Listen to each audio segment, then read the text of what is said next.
Hello, Durud and Shalom. We be Welcome live. back. Hello. While President Trump's deal was about to be made, a wave of massive missile strikes and coordinated airstrikes tore across the entirety of the Middle East. From the Islamic Republic to the Houthis, everyone got in on the action yesterday. So we're going to review yesterday's chaos first and then bring today's developments, starting with the Israeli strikes on Lebanon, which kicked everything off yesterday. So Israel launched some strikes on the no-no zone that they were not supposed to in Dahiyeh, which is southern Beirut. And this caused the IRGC, for weeks were saying, do not hit that place, to launch wave upon wave of ballistic missiles towards Israel. They launched slightly more than 4 waves, I believe, and about 30 ballistic missiles. All were intercepted. And not only that, we will give you the details of what these ballistic missiles actually were, which was a surprise to me. They were not your normal ones. Just keep in mind, the Israelis have the Iron Dome as the first layer of defense, and then they have their Arrow 2, 3, Patriot missile, THAAD interceptors. They have a ton of defense systems for this. However, with all of that, it seems like some Yemeni Houthi drones have been able to get through. One got through in the past 30 minutes and another a few more last night. So we're going to go through ahead and cover everything. Starting from there, Armin, what do you think about the IRGC even launching these ballistic missiles? I mean, they're this. Okay, so the IRGC is kind of stuck right now between a rock and a hard place. They are, I think, right now the IRGC is desperately trying to figure out how to demonstrate to two audiences, Hezbollah and their own supporters inside Iran, that they are not going to take any shit, that they are going to respond, that they are defiant, that they are very strong, that they will punish the enemy, and at the same time communicate to President Trump that this was nothing, we didn't do anything, this was just symbolic attack.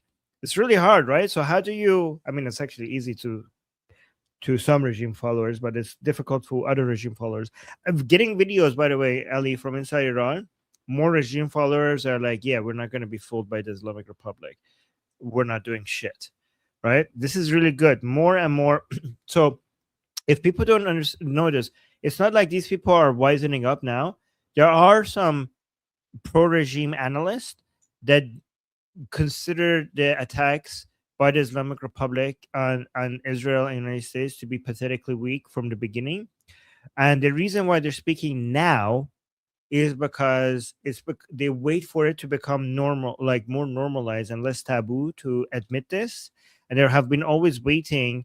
And now they're just waiting for the momentum to pick up. Like, let's see who's first, who's the first one who's going to say it. Am I going to say it? I don't want to say it by myself and get attacked by the regime. I just like this lone warrior that is telling the truth, right? So they're like looking at it. Somebody says a little bit, and somebody else says a little bit. So I feel more comfortable. Like, maybe not. And then eventually the momentum picks up, and then more regime supporters are going to be like, yeah, we actually are pathetically weak against Israel.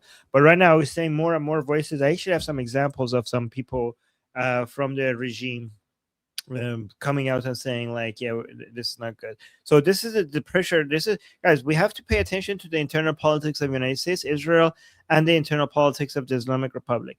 All three of them are trying to demonstrate to their followers and supporters and the voters for Israel and the United States, supporters of the regime for the Islamic Republic, that they are strong, that they are defiant, and that they are controlling what's happening in the battlefield. While at the same time, so Israel is kind of different. So the Islamic Republic needs to do that while also not pissing off President Trump, because if they piss him off too much, they might die, right? Because the Islamic Republic doesn't really want to start going back to full-on military operations right now, even though it would benefit them from a unity perspective. It will not benefit them from a life perspective, like for a living perspective, right? Because the Israelis probably know where Mushtaba is right now and Ghalibaf is right now, and they might be able to just kill them. So from that perspective, like, yep, let's not. So that's why the Islamic Republic is trying to. I wouldn't be surprised if Ghalibaf is directly talking to President Trump, convincing him like, listen, these were nothing. Like we didn't do anything. Like nobody died in Israel. Please, the stop Israel. Please, please, please, please stop Israel from starting coming out and killing us. I'm pretty sure they're terrified of what Israel might do, and so they are like really tough. Like Hezbollah, look at you, look at this. We took revenge. We're here to defend you and the regime supporters. Look at what we could do. Look, the Americans are scared of us. That's why they're stopping Israel. That's why they're trying to not let Israel attack us, because the Americans have realized that we're too strong to reckon with, and the Americans are terrified of Israel dragging the United States into a war that they cannot win. That's what they're trying to say to their own followers, while at the same time trying to communicate to President Trump that this was just symbolic. Please let us go. Stop Israel. That's what the Islamic Republic is trying to do right now. Yeah, exactly. It seems like both sides last night were trying to appease their own followers. I mean, Benjamin Netanyahu was directly told by President Trump to not go ahead and strike, and he did strike. So let's take a look at where. Sorry. Right. No, that's true. That's true. Yeah. President Trump said don't strike, and they did strike. Yeah. Yeah. They went ahead with it anyway, and it just took them a couple hours. So this is released by the IDF, and they actually told us exactly where they hit. So they hit about 15 targets in the initial wave of attacks. Let's take a look. So it seems like they did just strike defense systems or military industrial complexes. They primarily targeted the surface-to-air missile launchers here. And actually they released a video because they wanted to show proof. So here is their proof. So this video kind of cuts off, but right there on the bottom, where my mouse is circling, you can see a likeness of a truck, and that's that missile launcher. And then 2 seconds later, it doesn't exist anymore. So this was yesterday. Is that a missile launch? Is that a missile launcher or is it a defense system? Yeah, that's I mean, they're the same thing. They're that's well, I mean, the missile launchers are. I think we talked about the launchers that. I mean, sorry, is that a ballistic missile launcher or an interceptor? It's an air defense interceptor. Yeah. Is that the Bavar system? Yeah, I'm not sure about that. Let me see. Can we go back to the image? And say, yeah, here it is. Like, let me see. So here's the thing. They created a whole dugout for this. Like they went and excavated all around it, and they put it down there so the earth is around it, protecting it. But I mean, I'm not sure how much protection to give it here because bye-bye.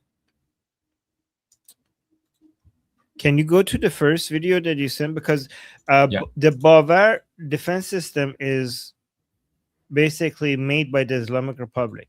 So the defense system that they have, one of them is the S-300 that they buy from Russia. And the other one is the Bavar system, which I think this is the Bavar system. This is made domestically by the Islamic Republic.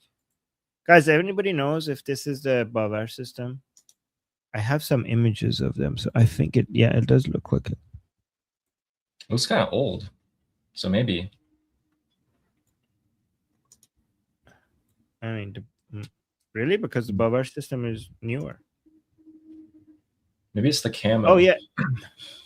Wait, I have a video about the Bavar system. Iran's Bavar 3773. Someone asked how recent are these strikes? This was within the past 12 hours. Wait, no, 16, 18 hours. Just last night. Oh, it is that. That's the same thing. It's the same thing? Okay, so that's the Bavar system. So this is their like new high-tech, internally, domestically made Bavar 373. And they're not very good, by the way. They have so far not intercepted a single thing, I think. I mean, to be fair, the Chinese can't intercept anything either. Yeah. But people still think that China could provide protection to the Gulf countries. Yeah. So You know, since we're on the topic of missiles here, guys, there weren't normal missiles that were launched from the Islamic Republic last night. These were actually some pretty high-tech missiles. So they were using their high-tech interceptors on the ground, which got bombed, but they also launched hypersonic ballistic missiles to the to Israel. So from the debris that launched, I mean, and landed across Iraq and Syria and Jordan, people were actually able to find out, evidence-wise, that this is actually their most advanced missile. It's called the Fatah 1 hypersonic ballistic missiles. These are their best missiles, and none of them landed, not a single one. So there you go. They were flying to northern Israel, so yeah. Did they use any of their cluster bombs? I did hear a couple of reports of cluster munitions, but I don't know if they weren't confirmed by the IDF, so I'm not sure. You know, because those are the hardest to intercept, and those are the ones that causes the most injuries in Israel. Yeah. So Yeah, I wonder if they have them and haven't used them as another indication that they're trying not to make the attack more symbolic for internal consumption rather than so that it doesn't escalate into something bigger that they can't handle. For it to escalate bigger than, I mean, if they had killed any Israelis, I think it would have escalated into something they can handle. Yeah, so that's what I'm thinking. I'm thinking that they were trying not to kill Israelis this time. Yeah, because they that's why. Oh my god, that's why. I think I texted you when you were out, and I was like, and you were like, "Do you think this means war?" And I was like, "I don't think so. This seems really like a show. It seems like a limited response from both sides here." You were right. Because a full-on war would mean you would be hearing and seeing explosions everywhere in Iran. They would be going for everyone. Top leadership would be dead. Which, by the way, last night, Armin, there was a lot of posts circulating on X that Ahmad Vahidi had been assassinated, and I was like, none of it was. I was like, what? I didn't say anything about it because I was like, there's no way, right? So, and it turned out to be false. Yeah, it wasn't confirmed. I saw so many people messaging me like, Armin Vahidi died. I'm like, where's your source? I heard it some post on social media. I'm like, that is not a source. Yeah, because we want it to be true so bad. Yeah, stop spreading that. Do you want to see some damage that the Israelis had inflicted? Yeah. By the way, guys, keep asking your questions in the chat. So, Ali, whenever StreamYard has this really good feature that when something is a question, it makes it look different. It puts a question mark logo next to it, and then highlight so that you could easily identify questions. I don't know if you've noticed that, right? So, see, for example, this one, right? You can see, like, in the chat, it highlights it differently and it puts a question mark next to it, so you could easily find out which ones are the questions. Oh, I see. Okay, gotcha. Right? All right, cool. So that way, if people are asking questions, you could like quickly identify them and answer them. Oh. Well, yeah, thanks for letting me know. You want to answer this one? Yeah. Are the IRGC running out of missiles?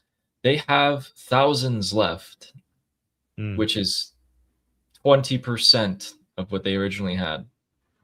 So they have more than enough still.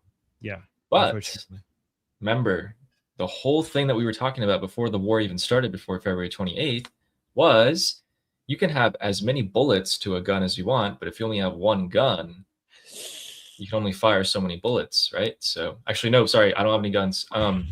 But if you only have one missile launcher, if you only have a couple missile launchers, and the missile launchers are destroyed, then that doesn't matter how many missiles you have. But we'll get into that in a second.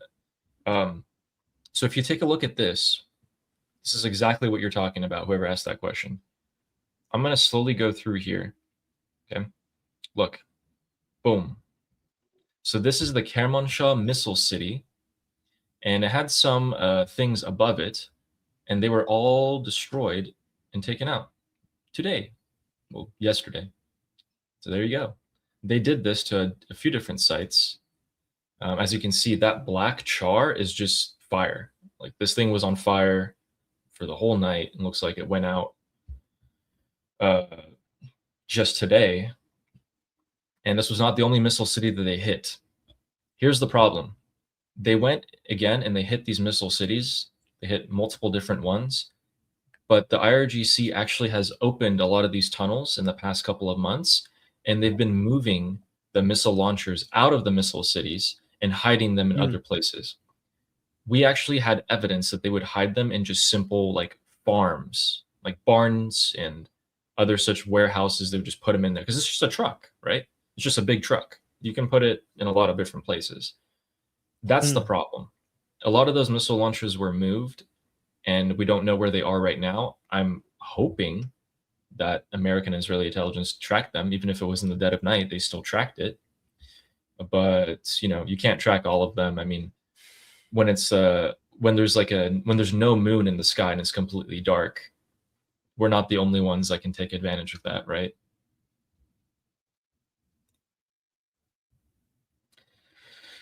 So yeah, going back to this, let's answer some questions here. Real quick, we had Mudchat Pottery who became a member. Thank you. And our first question here from a citizen said, has Trump allowed Israel to keep hitting the IRGC? No, he has not. He's not happy at all, actually. So this is what you're talking about right here. Okay, so the Dahia happened. Israel launches attacks on Lebanon. IRGC strikes Israel. Then Israel retaliates against Iran. And then Trump comes and says, I don't want a new war. And Netanyahu's like, okay. And he's like, don't respond to Iran. Don't hit the IRGC back. It's only going to lead to escalation. And Netanyahu's like, well, what am I supposed to do? I'm in a tough spot here. Like you're coming out with all these statements saying Netanyahu only listens to me and I make all the shots and Israel can't defend itself. What am I supposed to do? So Netanyahu does respond. And then today, as of a couple hours ago, Israel was going to conduct a mass strike on Iran, like a big operation. And they were going to continue where they left off from Operation Lion's Roar, which was the war, the 40-day war. They said they were going to continue that, full-on strikes. And as the jets are on the tarmac in Ben Gurion Airport and the military bases of Israel, President Trump catches wind, calls Netanyahu, and says, no more. Call it off right now. True story. But how do you know if that all of that is real? Like they talked about it. That could. No. How do you know if President Trump and Netanyahu are not just playing mind games? Oh, right. So we think, or at least I've been thinking, and I called it, that Israel and America were going to have a huge rift driven between them on purpose to appear like they're not on the same side anymore. And this gives the United States more leverage in this deal. Basically, Trump can go tell the IRGC, look, I'm holding back my bro here. I'm gonna let him at you if you don't agree to the deal. So you do think it's good cop, bad cop? I think this is a whole show. I've been thinking it's a whole show. Okay. Interesting. Okay. Because for a second there, I thought you were thinking that President Trump is actually holding back Netanyahu. But you're saying, no, he's not. This is a show. No, I mean, he told Netanyahu not to strike, and Netanyahu struck. So, and here's the thing. In the historical perspective, I was thinking about this yesterday. Here's what's going to be written in the history books. The 40-day war happened. There was a 60-day ceasefire. or negotiation period, as soon as the 60-day period ended, there was immediate strikes by Israel on the Islamic Republic. Like just as a fact, it doesn't matter who held back who, but that's just a fact. As soon as that period ended, Israel gave the Islamic Republic a taste of what's to come. And I think we're going to see an acceleration of events from here on. I mean, we remember for the past couple of weeks, we kept seeing explosions in the Strait of Hormuz, Bandar Abbas, and all these different places. And then they kept striking the Persian Gulf Arab countries. Well, now this is a full-on escalation from that. We're kind of getting used to missiles flying around everywhere. Did CENTCOM, do you have any information with regards to how the degree of the involvement of CENTCOM in the recent Israeli attacks within the Islamic Republic? Yes. So CENTCOM did confirm, the White House confirmed that CENTCOM did intercept missiles for Israel. So they were there helping. Okay, so they were helping them defense. Correct. Okay, so CENTCOM helped Israel defensively, but they didn't help them offensively. So the offensive part was Israel by itself. So defensively, United States always defends Israel. Yeah. Always. So that's nothing new. Mm-hmm. Even if there's any disagreement, so that doesn't tell us much, because even if there is any disagreement between Israel and United States, if there is any attacks on Israel, CENTCOM helps Israel, even if there was a disagreement on the offensive. Is that true? Yeah, they have treaties in place, and the missile interceptors and the Marines are already there. So, okay, so that doesn't tell us much. Because if it was that obvious, then it's not going to work as good cop backup. So, guys, if for the good cop backup of United States and Israel to work, like if you guys say like, oh, guys, it's obvious that United States and Israel are doing good cop backup. Well, if it's obvious, then it's not a good strategy. It shouldn't be obvious. It should be very difficult for us to tell. Like, so it can't be obvious. Like it should be hard for us to tell if it's supposed to work on the Islamic Republic. It should be hard for us to tell. Does that make sense? Yeah, that makes total sense. If we could figure it out that easily, then the RGC is going to figure it out easily. Yeah, and it's not a good strategy if we could figure it out that easily. So here's the best part of everything, okay? The strikes happened, everything happened, and then Iran, or the Islamic Republic's foreign ministry spokesman, so Baghai, came out and he said, this is what he said. Okay, this is the official statement from the Islamic Republic.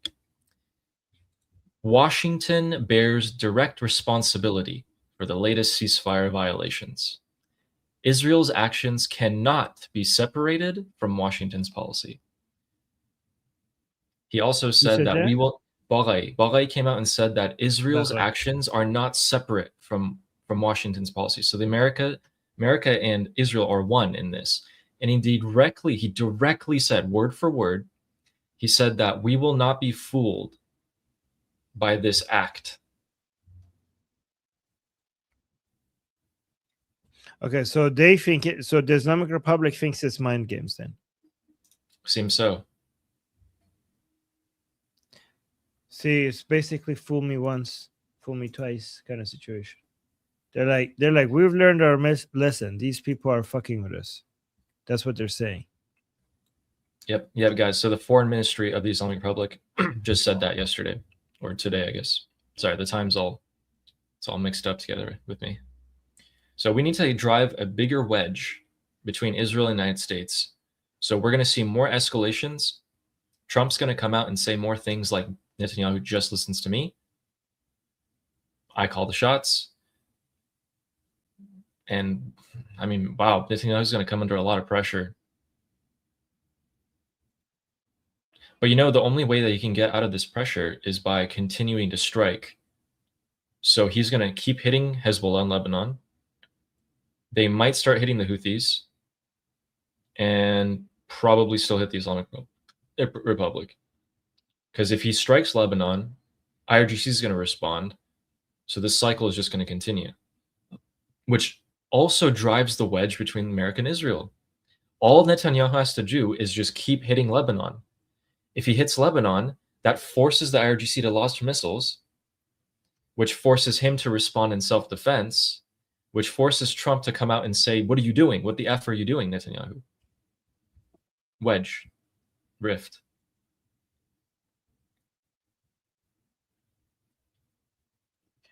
Well, one thing I think people should consider is that if this is good cop, bad cop, mind games, fake fight, then the audience is not just the Islamic Republic. The audience is also American voters and Israeli voters. Like it or not, many Americans don't want this war, and they have this impression that Israel is dragging President Trump into a war that is not for United States. So President Trump acting tough against Netanyahu might work to basically satisfy that audience inside the United States, which is there's that. What And about the regime also, supporters? no, let's look at let's look at three countries. Okay, we have three countries, three internal politics of each country.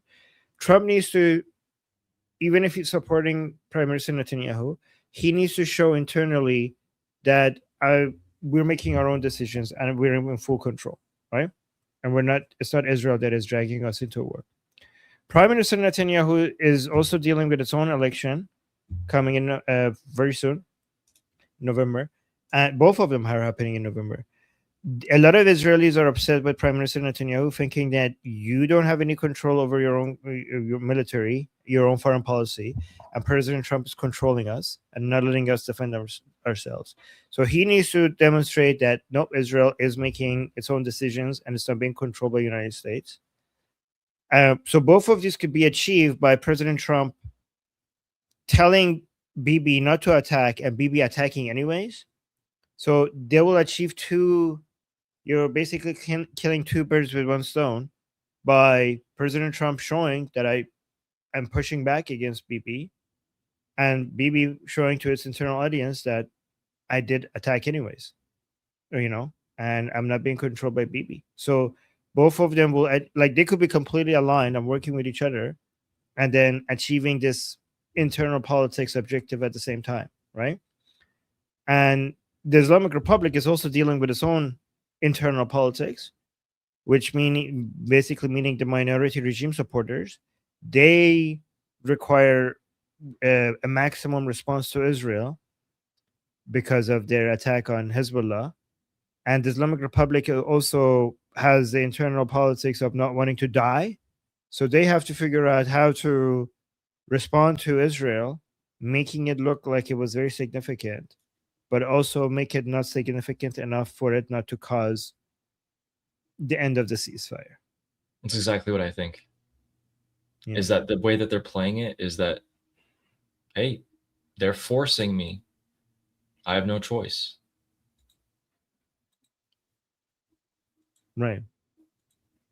Yeah, if I was Ghalibaf, I would be calling Trump as listen, we did it in a way that not a single person died in Israel, and that was on purpose. That was on design.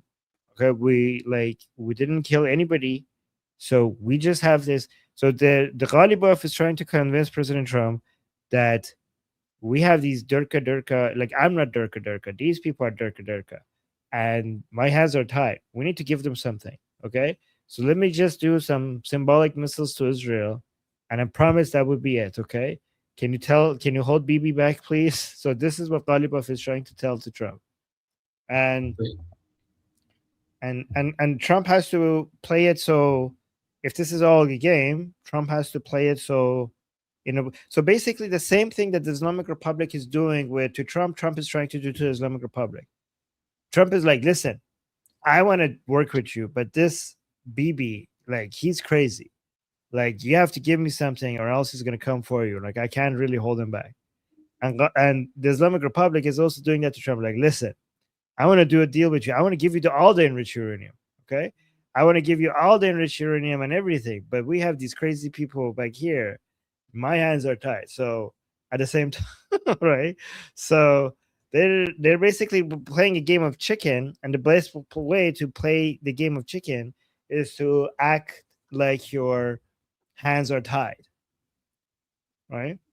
Yeah. And Trump is using Bibi for that. Islamic Republic is using the Durka people in the streets for that. And Netanyahu is using Lebanon for that. What? Oh, So Netanyahu is if Netanyahu, so if Hezbollah keeps firing, right, or if they're just like no, conducting. Netanyahu is using people like Ben Gavir for that. Like What I they're mean like is, so he strikes Lebanon under the guise of Hezbollah, right? Hezbollah has to respond. The IRGC has to respond. Like they're all forcing each other's hands here. Like it's a chain reaction. Like I'm agreeing with you. Mhm. Yeah. But here's the thing. Here's what we're missing. And let's just say, if it is Ghalibaf who's talking, and if he is agreeing on all these things, and he really was want to make a deal, but he can't, there's different factions in the Islamic Republic. Okay, here's what we're missing. How are you going to, what is Ghalibaf or someone else in the Islamic Republic going to give Trump? What is it? What exactly is it? That's what we need. That's what we're missing here. That's the only piece of the puzzle that we're missing. That's the only thing that we don't know. Is it the strait? Is it the uranium? Is it going to be the location of the top IRGC leadership? What is it? I think there's nothing right now that the Islamic Republic that could give President Trump that would satisfy President Trump. I think the Islamic Republic is trying to figure out how to survive the next, 48 hours. They're not really thinking long term.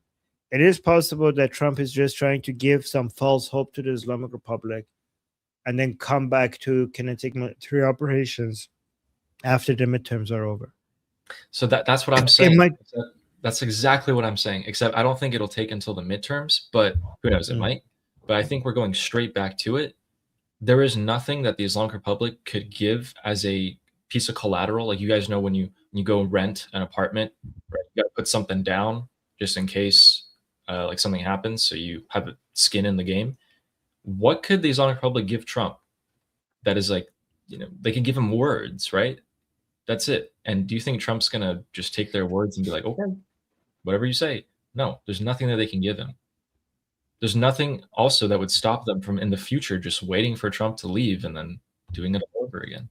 He's got to finish this.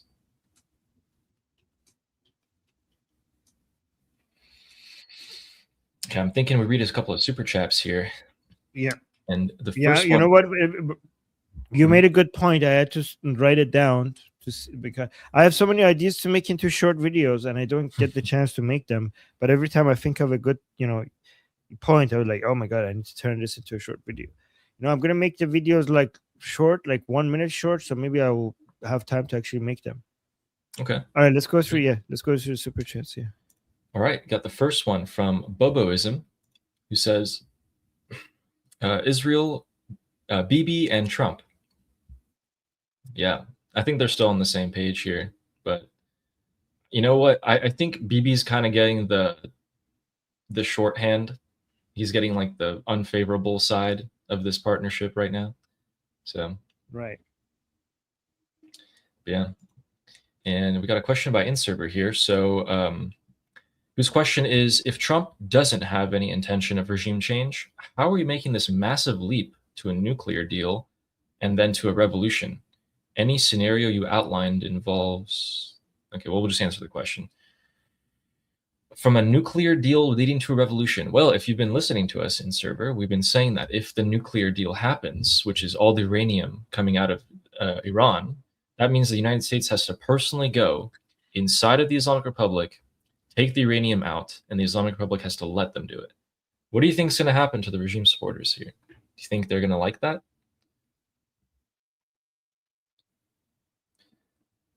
So that's pretty much it.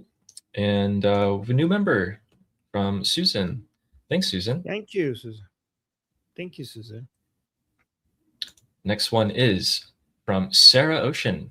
Says, just wanted to say, love you, Adi. You are a sweetheart. And Armin, your soul is so pure. You're so humble. Both of you boys have a special place in my heart. Houthis. Bruces. Thank you. It's really kind of you. Bruces means kisses, guys. Yeah. It's nice knowing that someone's watching and being like, oh yeah, I like these people. I like their character. Thanks, Sarah. And Nail Bunny with the 10 gifted memberships. Thank you for Liberty Politics. Nice. Thank you, Neil Bunny. That's very generous. Thank you. That's very very kind sweet. of you. Always supporting. Very kind. Thank you. Thank you for that.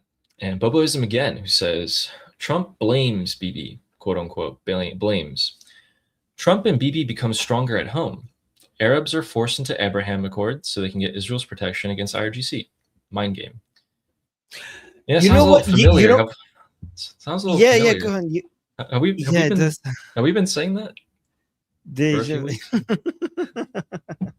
Yeah. You know, guys, to be fair, like, you have to think about the strategy long term, Ellie. If the Democrats win big during the midterms, okay, that is going to limit Trump's ability to fight the Islamic Republic. It's going to limit them. Okay, it's going to be he has to go deal with a whole bunch of other bullshit back at home, probably impeachment stuff, maybe, right? That's going to get his focus away from where it needs to be. So we have to care about the midterms. President Trump needs to care about the midterms. And like it or not, gas prices are, guys, the average American voter doesn't really care as much about foreign politics as the people watching, the Americans who are watching us right now, right? The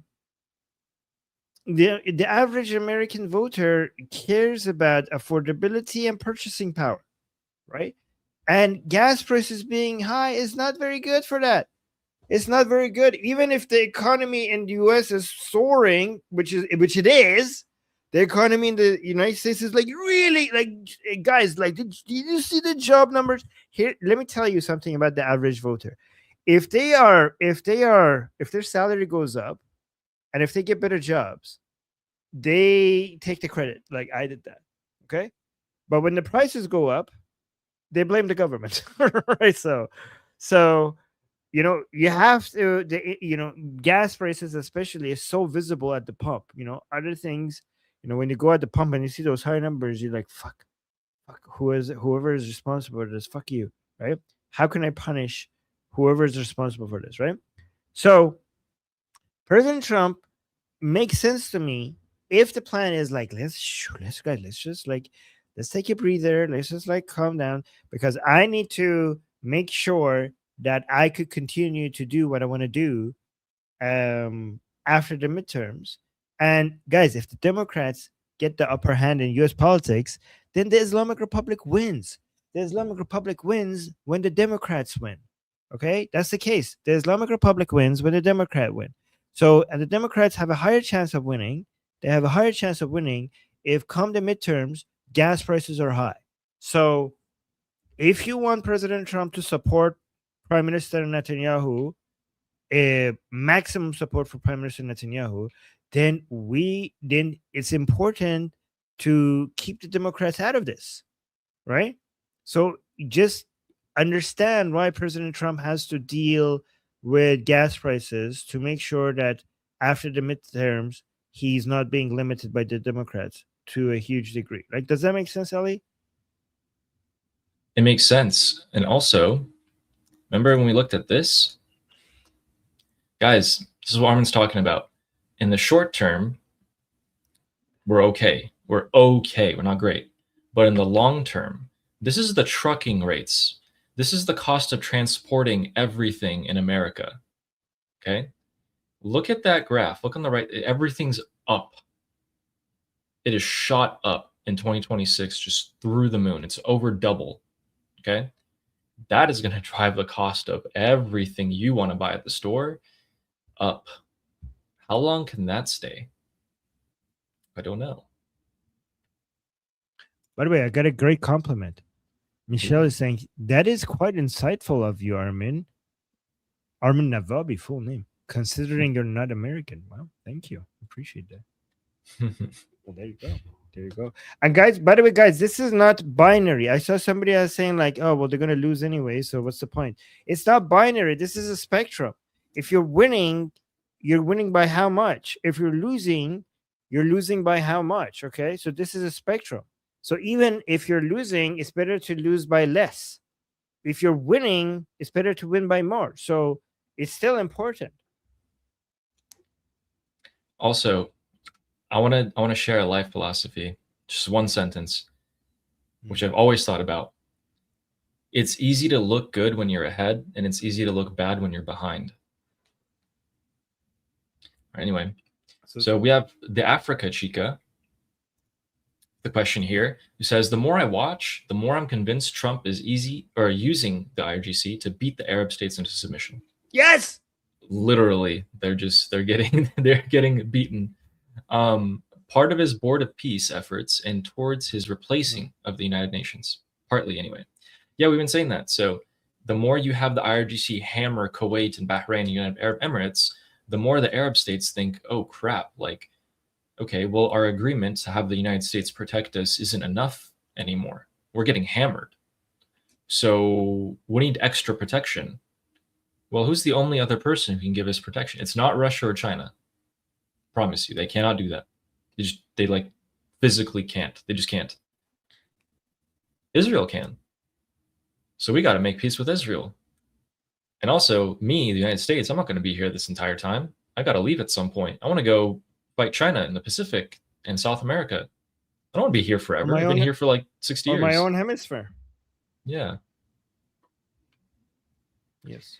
And the next super chat is by Amy Ryan. Thank you. Says, why would Trump want to look weak? Also, it looks like Trump doesn't care if our allies get bombed, or even worse, it looks like he doesn't care if our troops get bombed. Well, I don't think he wants to look... not getting bombed. Yeah. Oh, you go first. You go ahead, Ali. You first. Sure. You go. He doesn't want to look weak. He wants other people to look weak or weaker. If you think he looks weak, then just think other people look weaker in comparison. Who's the strongest looking person? It's definitely the United States here in this entire conflict. Everyone else looks weaker by comparison. And that's that way by design, like a lot of the Persian Gulf Arab countries who are our allies. If they get bombed, well, that's more leverage for the US. You know, that's just how these things work. If he doesn't care about our troops getting bombed, well, he does. He said, if there are American casualties, we're going straight back to a full-fledged war. And that's definitely a no-go for Trump, for sure. Even if you don't believe in him personally, think about how he feels politically. If you have American casualties and the US doesn't respond to it, that's a huge midterm talking point that the Democrats can use. Yeah, thank you for the super chat. Go ahead, Armin. So yeah, if we go through it. So why would Trump want to look weak? So yeah, he doesn't want to look weak. And I mean, honestly, he doesn't look weak. He has decimated the Islamic Republic in a way that nobody, like the Operation Epic Fury and Roaring Lion has been one of the most successful military operations in history, right? So we have to look at who the audience is, right? The people who want President Trump to just go full on kinetic military operations against the Islamic Republic until it's finished. So from their perspective, he's going to look weak, right? So from the perspective of the Americans who think that, oh, Israel is controlling America's foreign policy, then this whole, oh, Bibi, you have to stop and I'm in control, stop. That actually, they might like that. They might like, oh, okay, United States is, I mean, some of them are retarded, so they're so anti-Israeli, then this is not going to influence them. But there's always people in the middle who are going to see this and be like, yeah, President Trump is being America first. So they're going to see this as actually a show of strength. When it comes to most Americans, though, they're not like you and me and Ali and other people in the chat. President Trump's strength or weakness comes from gas prices and affordability and purchasing power, right? So they're going to be like, has President Trump successfully managed to you know, control, help the economy and reduce prices and stuff like that, and bring jobs back to the United States, that for them, that's a measurement of strength and weakness. They're focusing on that. So again, when it comes to Trump being weak or strong, you have to look at like what audience we're talking about, and the measurement for these audiences are going to, for each one of them, is going to be different. So now the second part. Also, it looks like Trump doesn't care if our allies get bombed, and even worse, it looks like he doesn't care if our troops. So the main red line for President Trump is American troops dying. So far, right now during the ceasefire, there hasn't been any casualties or even injuries. I think maybe, has there been injuries? No casualties of Not American caused by soldiers. the IRGC. Not caused by One the army IRGC. soldier in Iraq died, which was actually really sketchy, by the way. So he died, and they said it was a training exercise, but then they launched an entire investigation, and it was in the Erbil base, which has been bombarded constantly over the past couple of months. So yeah, if any American soldiers die, obviously, if President Trump doesn't respond strongly to that, that would be really, really bad and show it's a lack of care for American soldiers. If the ceasefire continues after the American soldiers die, and obviously President Trump has said that would be a red line for him, and the ceasefire is over if any American soldiers die. When it comes to your allies, the thing is that America's allies, a lot of them have taken advantage of United States protection without offering anything in return, right? Offering enough in return. So when it comes to U.S. allies, we have some countries that have done a lot when it comes to paying their fair share. Israel is one of them. Poland is one of them. Ukraine is one of them.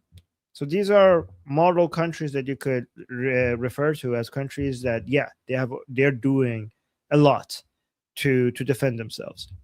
But when it comes to many European countries, not Poland and Ukraine, but other European countries, when it comes to Saudi Arabia, Qatar, UAE, Bahrain, Kuwait, these countries have been leeching off United States security, and the petrodollar, the unwritten petrodollar agreement between United States and these Arab countries, the unwritten agreement, is not really working that much for United States anymore. So United States is providing security to these Arab countries, but United States, unlike before, is not reliant on their oil as much anymore, and their U.S. dollar is not reliant. The U.S. dollar, the strength of the U.S. dollar, is not as reliant as oil and gas being sold in USD anymore. So these Arab countries are expecting United States to provide them with protection, American resources, American taxpayer money being spent on their protection, while they are just sitting back. And I mean, they're not doing enough to protect themselves. And the best thing they could do to protect themselves is to just cut out this bullshit,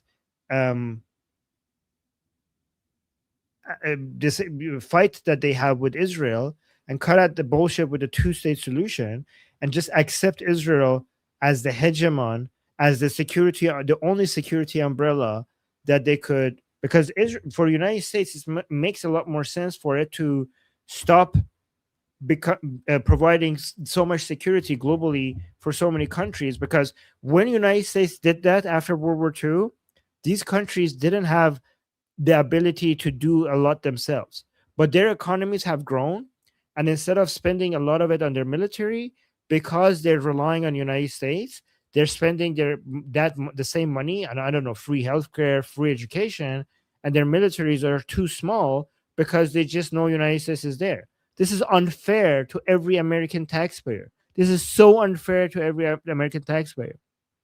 So United States needs to slowly pull, and this isn't the United States needs to pull away, but this is not bad for these countries. This is actually good for these countries, because you're removing the training wheels from their bikes, and you're making them self-reliant on stronger countries by doing so. And President Trump is not there to protect these Arab countries, because these countries can't just keep using free security services from American taxpayers. President Trump's Don't Row doctrine, in my opinion, makes a lot of sense. United States needs to focus on their own neighborhood more, and these countries need to focus more on their own neighborhood. And Saudi Arabia, instead of relying so much on U.S. security, Saudi Arabia, Kuwait, Qatar, the UAE, they need to understand that the only alternative to United States, one way or another, is going to slowly leave this region. So you need to find a solution to United States leaving. And United States is doing you a favor by not pulling out so quick in trying to figure out a solution for you while they're going out. This is actually United States doing you a favor by trying to give you a solution while they're leaving. And Saudi Arabia stopped threatening United States with China and Russia, acting like, like, oh, if you leave me, I'm going to go to China, I'm going to go to Russia. Good luck with that. Are you fucking kidding me? China can't even handle the United States in its own neighborhood. You think they could come and protect you in the Middle East? The only alternative to United States protection is Israeli protection. That's the only alternative. So these countries need to get over the two-state solution, get over the Palestinian cause, and realize, just like Bahrain and UAE did, that they need to just move closer and closer to Israel. That is the only solution. So this is not United States not caring about their allies. This is United States basically rearranging this unfair agreement since the 70s. I mean, it was more fair back in the 70s. This unfair agreement between these Arab countries and the United States, it needs to be renegotiated. And the United States is actually doing them a favor by trying to arrange the Abrahamic Accord with these countries before they leave. Sorry, that went for so long. Let me know if that was unnecessarily long, or was that helpful? That was good. It's a full explanation. Thank you. Okay, we have some breaking news for you guys. Oh, remove the super chat before you show that. Okay, so President Trump has said, I will be doing a tele-rally live at 5:30 p.m. Eastern Time for Senator Lindsey Graham. Vote for him, and etc. Now, in this tele-rally that began already, right? It's been almost an hour. He said, quote, "You're really going to win it over the next 2 weeks when we declare total victory.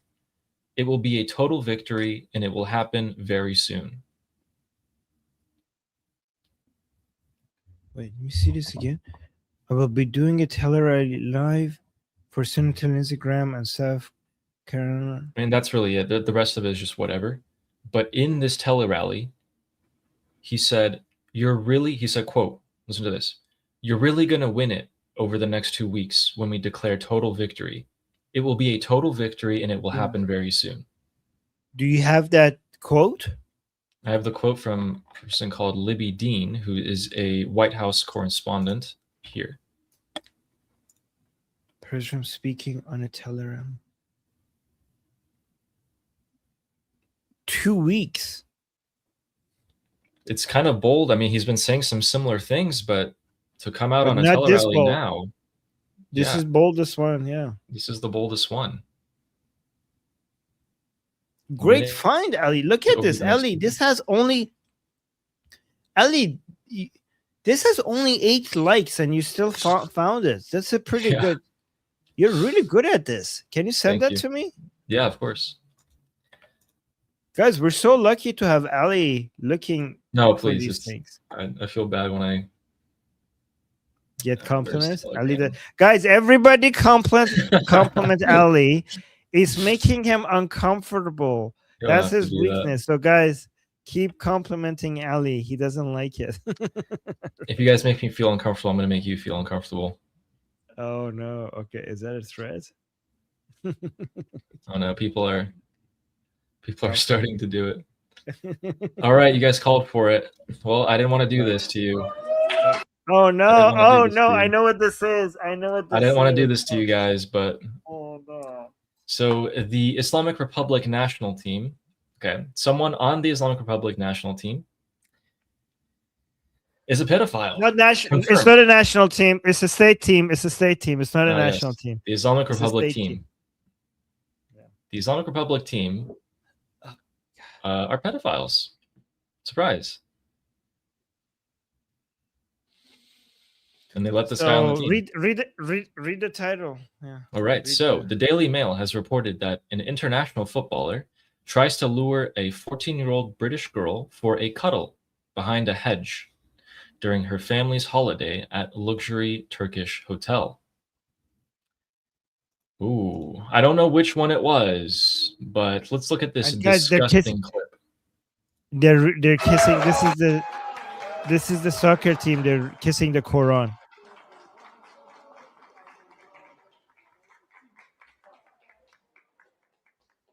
Keep in mind that a lot of the players were not allowed to be on the team and go to the World Cup because they refused to do this, and they refused to be IRGC puppets. These guys are willingly here.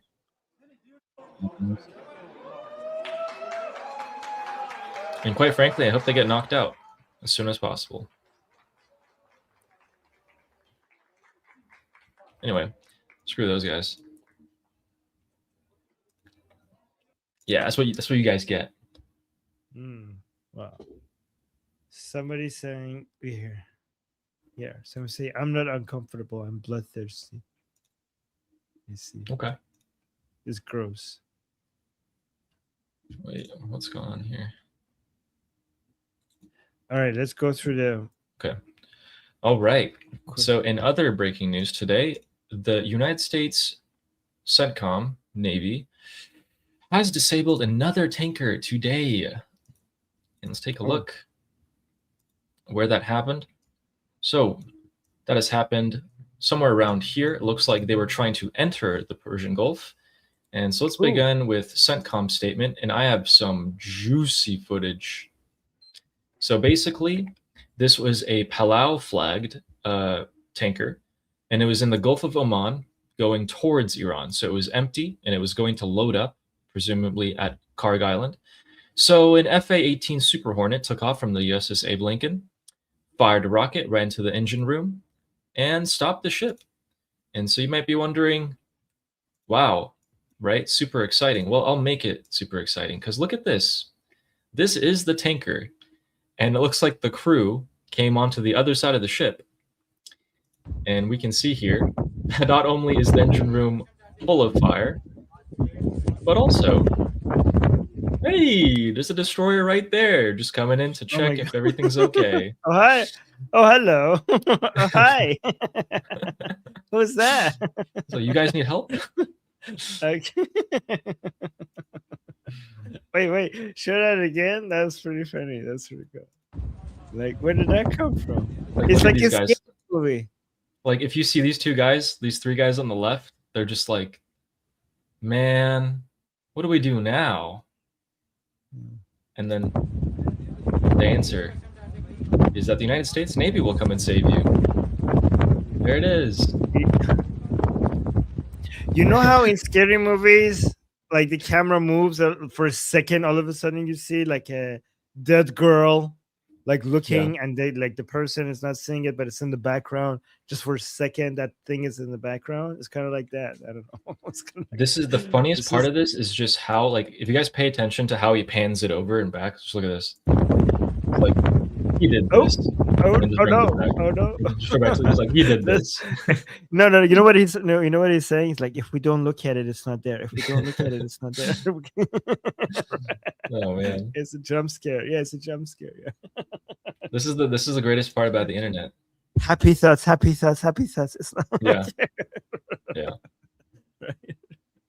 Oh, and speaking about CENTCOM, Admiral Brad Cooper is back in Washington, D.C., and he's going to be briefing Congress about the state of the war. So it looks like we're going to see a lot more silly clips come out of stupid senators and stupid congressmen or House of Representatives asking Brad Cooper what's what. And he's going to give them the correct answer, and they're going to be like, but that's not the answer that I wanted you to say. So be prepared for that.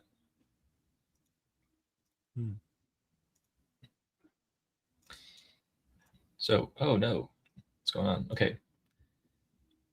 I'll give you a choice. Do you want to see a statement from Elon Musk about Iran? Or do you want to see Benjamin Netanyahu's speech about all of this that he just gave today? Both. Which one first?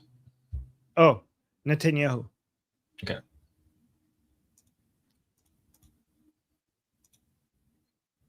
All right, so this is translated by Grok into English here. Nobody's speaking in Hebrew. I don't know if I should I like read it out as it goes? Yeah, Just read it out. Yeah.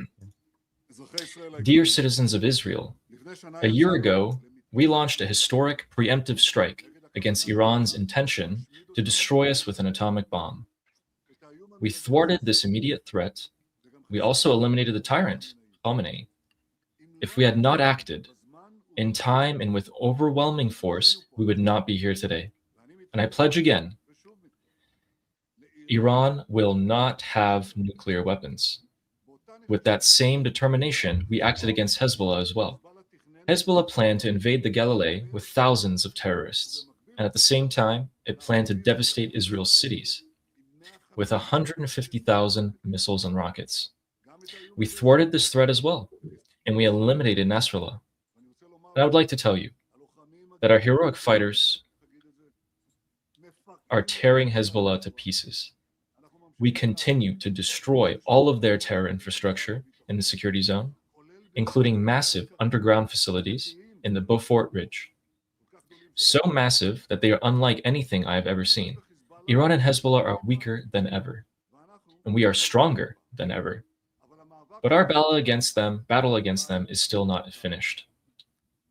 In the last 24 hours, Iran and Hezbollah tried to impose a new equation upon us. And it is an equation I find intolerable and unacceptable. They thought they would fire at Israel from Lebanese territory and from Iran, and we would not act. That did not happen, and it will not happen. Not on my watch. Just as I have done for decades, I stand firmly on our right to act against our enemies. That is how we acted now as well. After Hezbollah fired into Israeli territory, I ordered the IDF to attack terror targets in Beirut and to eliminate Hezbollah operatives there. We did that. After Iran attacked Israel, I instructed the IDF to attack military and economic targets throughout Iran. We did that too. At the moment, we are holding our fire, because after we struck the terror regime in Tehran, it ceased attacking us. In the event that the terror regime in Iran makes the same mistake of resuming attacks on us, we will respond with overwhelming force. Israel has a full right to self-defense, and we are exercising it to the extent necessary. I say this to you, just as I say this with appreciation and respect in my good conversations with my friend, President Trump, with unity, determination, and wisdom. We will protect the state of Israel together with God's help. We will restore security to the north. Okay, well, that's it. And yeah, sorry, I don't speak Hebrew. Otherwise, I would have. How dare you not speak Hebrew? I know. That's not acceptable. Oh. We haven't heard from him in a while, and he's come out. And basically, when I was watching that, I was like, okay, he's reminding everyone about what he's done, right? Because he's in a politically tough spot. He's saying, hey, remember when I did this? Remember when I did that? I did this and I did that. We're safe because of me. He's reminding Israelis. Yeah. Because I think he's in a tough spot right now. What is the odds right now from him winning? And we need to check that. Where can you check that? What are the odds of Prime Minister Netanyahu winning in the upcoming November elections? I'll double check that. Do you want to respond to some super chats? Yeah, someone said, what kind of Mossad agent doesn't speak Hebrew? The Iranian kind. Well, the kind of Mossad agent who doesn't reveal to you that he speaks Hebrew. Yeah. You guys thought in front of 1,000 people I would just start, yeah. Anyway. We got a super chat here from Fleshy Interloper who says, how would Trump finish it? Okay, here's how he would finish it. He gets whatever he needs to get from the Islamic Republic, and if he doesn't get it, he's going to bomb everyone in the IRGC. He's going to kill all their leaders. Then he's going to, in my opinion, probably lean more into the Iranian people. He might do a photo op with Prince Reza Pahlavi in the White House, spread that around, give more support for the Iranian people, tell them to, take over their institutions again, maybe some weapons here and there. That would cause another uprising. Most of the IRGC are already dead. The Basiji are already dead. It's probably how we're going to go with it.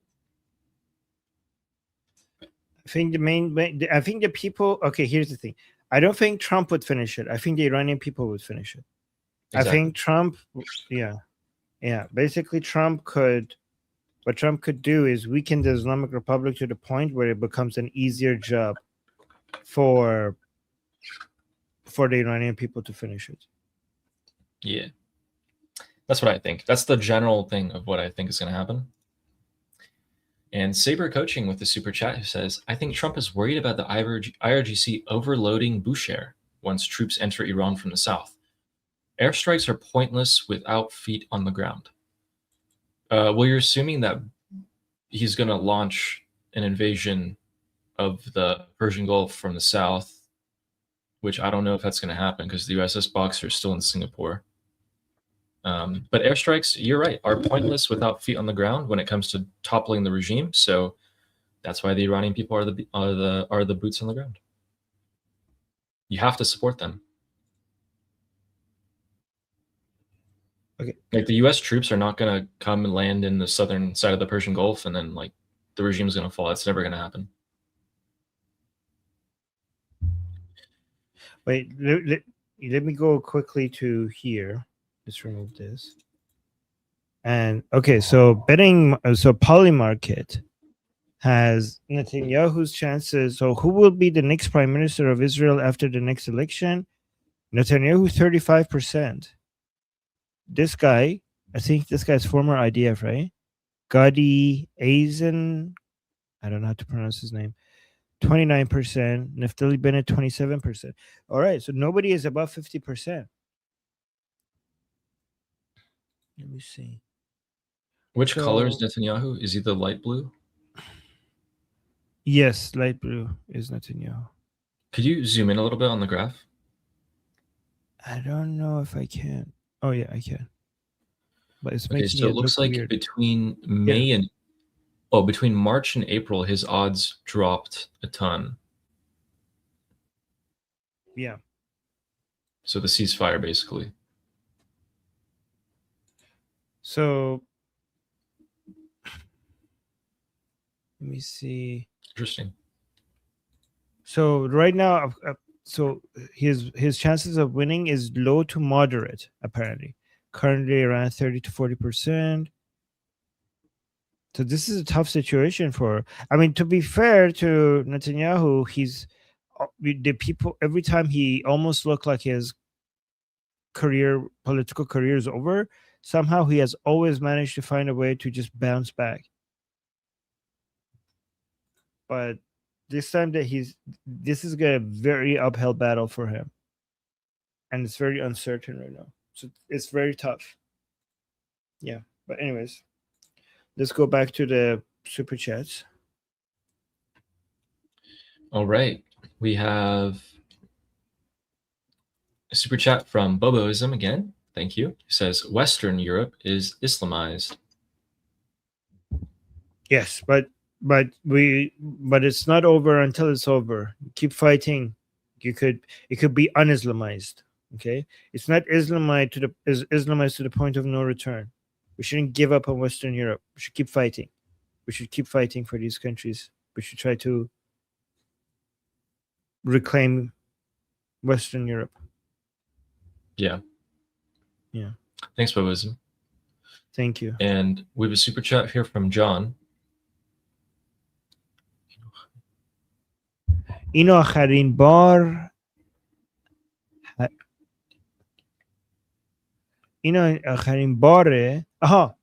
there's a space missing there. این آخرین بار سپاهی اینجا دیگه آخر خطهاین آخرین بار. So basically John is saying that it's over for IRGC. That's what he's saying. Yes. Yeah, and he's linking, I'm assuming that's a song because he said, y'all have amazing rap. Oh. It's all right. I can't click on it. It's all right. You don't like it? I like the rap. I like some. I like them. It depends on the guy's voice. Like some of these guys' voice is so like nasally. I'm just like, Well, I guess it's subjective. yeah, it's I subjective. liked it. Yeah, I like You know, Fadoi. Oh yeah, is this Fadoi? Okay, if it's Fadoi, I like that. We do you know can't play it Airphone? though. Because, hmm? You know Airphone? Yeah, I think Yeah, so. that's It's my the first. favorite. Oh He's really? my Okay. favorite Persian rapper. Yes. And Shapur. Oh yeah, this John's is saying cool. yes, yes, it is. It's Fadai. It's Okay. Fadoi. He's good. I like Fadoi. I like Fadoi. Okay. Next. And the next super chat is from Amy Ryan, who would like us to explain our answer from her previous super chat. Why will Trump let them keep bombing our troops until somebody dies? That's not America first. Well, I mean, they're not letting them; they're intercepting them. Like nothing is like if you're being attacked and so every time they get attacked, there's a response right now, right? First of all, nothing is hitting them. It's not like oh, look at the missile come. Hopefully, it doesn't hit us. And if it does hit us, we will do something.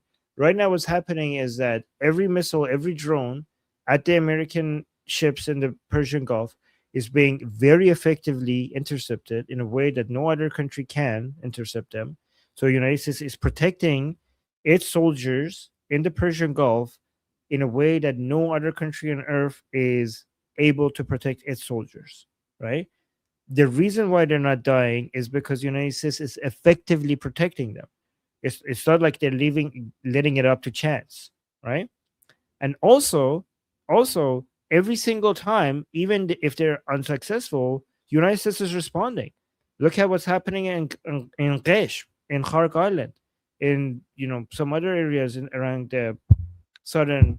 Every time the Islamic Republic tries and fails to attack any of the American ships, they lose something. The Americans effectively stop the drones, stop the missiles, and then something blows up on mainland Iran and or in Kashmir or in the islands. Something very expensive blows up, and IRGC people die. So just for the sake of just because the Islamic Republic tried killing American soldiers and failed, the United States breaks something within the Islamic Republic, something that is really precious. So these are not going unanswered. It's not just because it's not head to head, full on confrontational war with the Islamic Republic and the ceasefire is remaining. It doesn't mean it's going unanswered. I mean, if you saw what happened in the past few days, all the explosions that we're hearing in southern Iran is Americans responding to the Islamic Republic even dare shoot at American ships. And that's definitely going to. Texas Troop is saying this perfectly, Amy. She's saying, Armin, that is going to be the accusation hurled at Trump. So I think both Amy and Texas Troop are right, because this is definitely going to be a talking point for the Democrats of why are you just letting the Islamic Republic do all this stuff? They're going to talk about that as much as they can. Yeah, I mean, they're being defended. No country is as effective as protecting its soldiers more than United States. I mean, that's why there's so many little. That's why the Americans' appetite for American soldiers dying is so little, because they're not used to it. Because United States is so effective at protecting them. Amy says that's not a good answer. They're letting it up to chance, as an American soldier might die. They're not letting it up to chance. If it was up to chance, more of them would be dead right now. They're stopping the missiles and the drones. Okay, so here's the thing, Amy. What would you want them to do? Like, can you maybe instead of me answering, like what would be the best response? Let me know. So let's keep an eye for Amy's answer to this. So here's I remember Trump saying two things about U.S. troops. One, that this is a war, casualties happen, and two, that if the Islamic Republic kills American soldiers, we'll probably go straight back to war. So Amy I really want to know what would you suggest should be the proper response? Like, what would the response need to be, Amy, for you to be happy? Because I could guarantee you, like right now, remember, the United States has used a lot of its interceptors. A lot of the ceasefire was necessary to, restockpile the interceptors. American soldiers do require their time, rest. You can't just continuously do military operation for them to recover so that they could respond again stronger next time. And the American soldiers are being very effectively defended right now against any drones or missiles coming at them, more effectively than anyone else. So what is it that should be done right now? Because it's easy to point out at something that we don't like, but if we don't have an alternative to what's happening, then we are doing the best thing that's supposed to be happening. Like, unless you have a better option, that means that the best option is the current option. So I didn't see anything from Amy. I was waiting. So what would be a better option than what we're doing right now? If you have And any. while we wait for that, let's read Sarah's super chat, who went through the trouble of saying, I'm seeing on X that Boxer, the USS Boxer, went dark 7 days ago and has left Singapore. Ooh. Okay. Take a look Is into that true? I'll take a look. Or actually, if you want to take a look, I'm gonna. Did read the next one as well. this USS Boxer go dark and left Singapore, and maybe coming towards the Middle East? Let me see. But thanks, Sarah. Thank you. And while you're looking into that, Sketch here is asking a good question. So Sketch Art Therapy with a good super chat here asking, just left school. How's the ceasefire? Do you see fire? Yes, I do. Do you want to see what I'm looking at? Yes, show us. Okay, so here are the most recent explosions in the Middle East. Remove the super chat. Oh, who also Sketch also said, soldiers don't like to be used by pacifists. We signed, as in soldiers know the risk that they sign up for. That's a good point. I I always want to say that, but I'm not a soldier, so I never will. All right, so we got two conflict zones in the Middle East right now. We have Iraq, which I believe Tusi went live for to report. I think he was reporting that the IRGC had launched drones towards an American base in Iraq, but I'm not sure that's true. I think it's actually a Kurdish separatist group that they're launching missiles at here, but who knows? So as you can see right there, you see a missile or a drone flying and boom, intercepted. So that's Iraq. And in addition to that, we also have a strike on Israel that there's been more missile interceptions here. So this is on the Red Sea. And we can see there's a bit more interceptions right there. This is in the city of, I don't know how you pronounce it, but Eilat. Looks like Israel stretches quite a bit all the way to the Red Sea.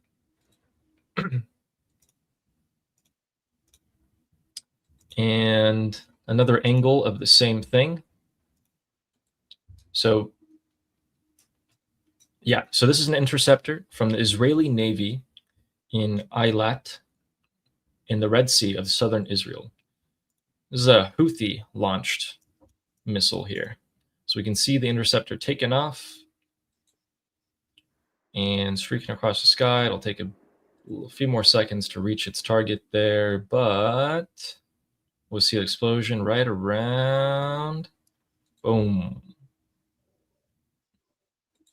Yep. So there's that. And that just happened today. That's how the ceasefire is going. So So I have an update regarding USS Boxer. Apparently, you're correct.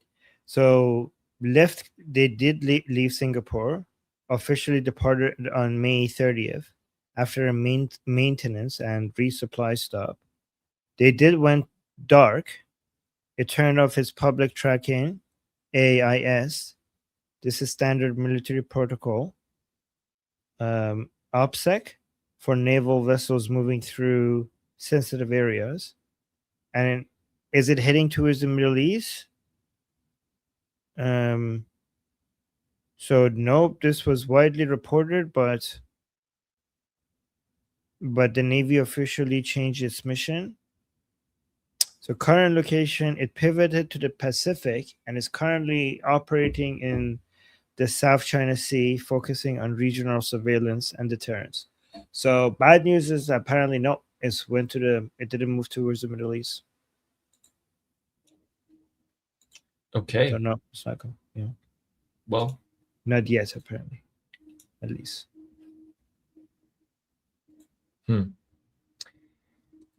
Armin, do you want to know what the European Union has done finally? Yes. After months and months of deliberation, they have finally imposed sanctions on 2 people. Oh, wow. Oh, my God. Oh, wow. We're saved. We're saved. Yes. Guys, I'm going to go pack my bag. We're going to go to Iran tomorrow. It's over for them. Wow, guys. We were hoping that the United States will finally do something, but not. But it was the hero that we were all waiting for. Wow. Guys, oh my God. Finally, to the rescue. Let's go. Brave. After months of strongly considering, they have targeted 2 Iranian individuals in an IRGC naval unit, which is just fancy talk. So they sanctioned 2 Iranian individuals linked to the IRGC's navy. Yay! Wow. They did it. Ali, I don't know how the Islamic Republic is going to recover from this, honestly. Like, oh shit, man. This is just to remind you guys, the sanctions on these two people means that these 2 people cannot trade with the EU. Oh my God, they can't trade with the EU. These there's 2 people within the Islamic Republic that cannot trade with the EU. That is over. Oof. It's over. It's over for this. So glad to see Europe standing up for themselves. Wow. Yeah, finally. I take everything back. These people know what they're doing. My God. Well, moving on to some more clown show acts. We can take a look here at a top IRGC commander and advisor to Mujtaba Khamenei. And in the background, we can see his bodyguard, who seems to hate his guts. Let's take a look at this. I see.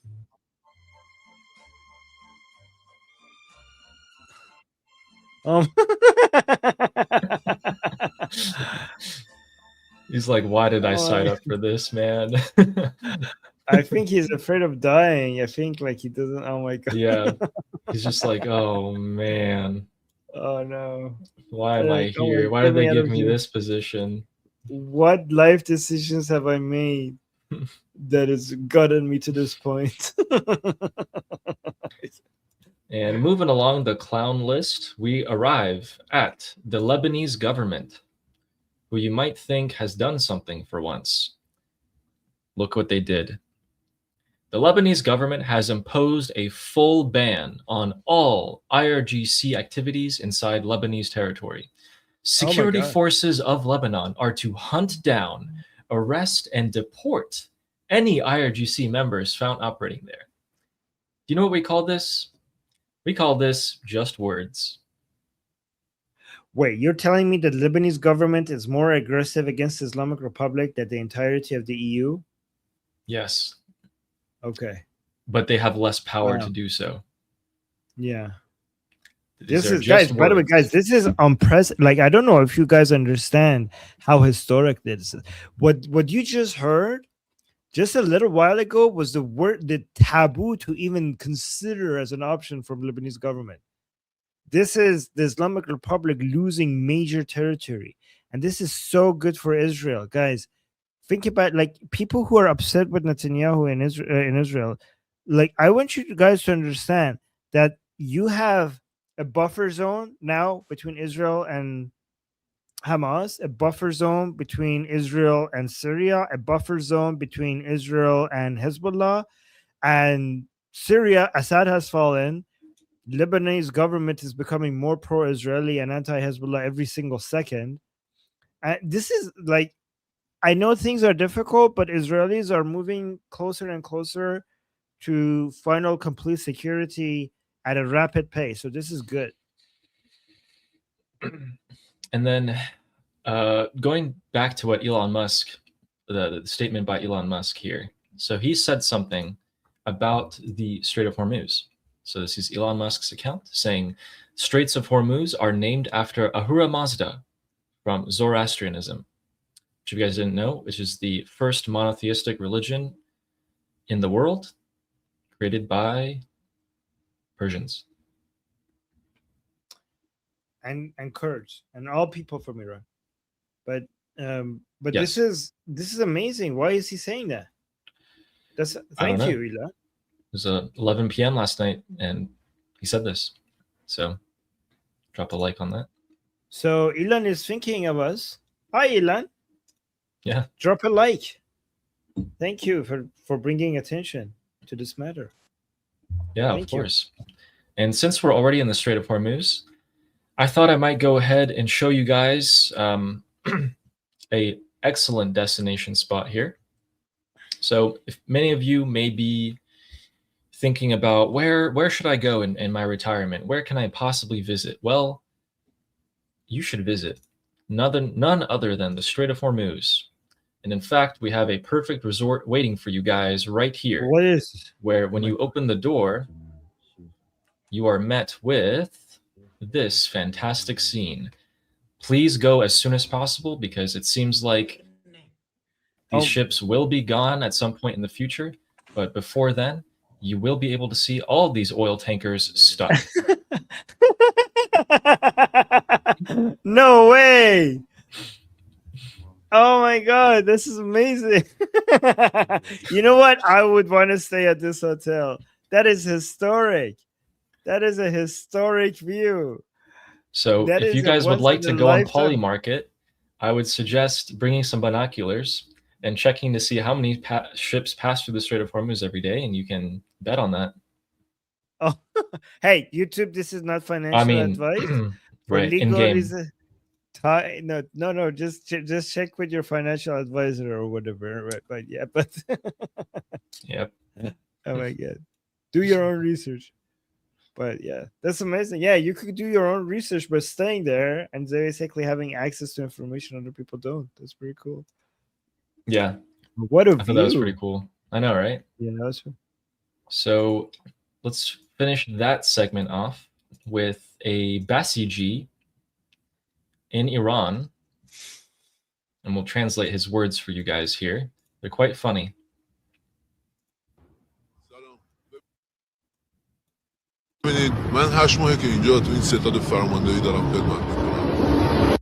Hello, how are you all? It's been 8 months that I'm working in this IRGC base, Basiji base.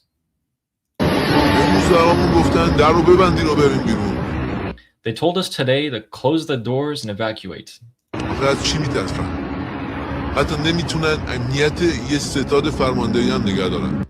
I don't understand what they're scared of. They can't even keep our small base secure. سه بار شده تا حالا که به اینجا شلیک میشه. این چجور پیروزیه که به هنوز شلیک میکنن؟ They fired at our base alone 3 times so far. What kind of peace is this? What kind of victory is this that they fire on us? Do you hear this part, Armin? Let's just hear this one part. سه بار شده تا حالا که به اینجا شلیک میشه. این چجور پیروزیه که به هنوز شلیک میکنن؟ So he's admitting that they're losing. Yep. Yeah. Beautiful. Beautiful. That's I pretty like good. that.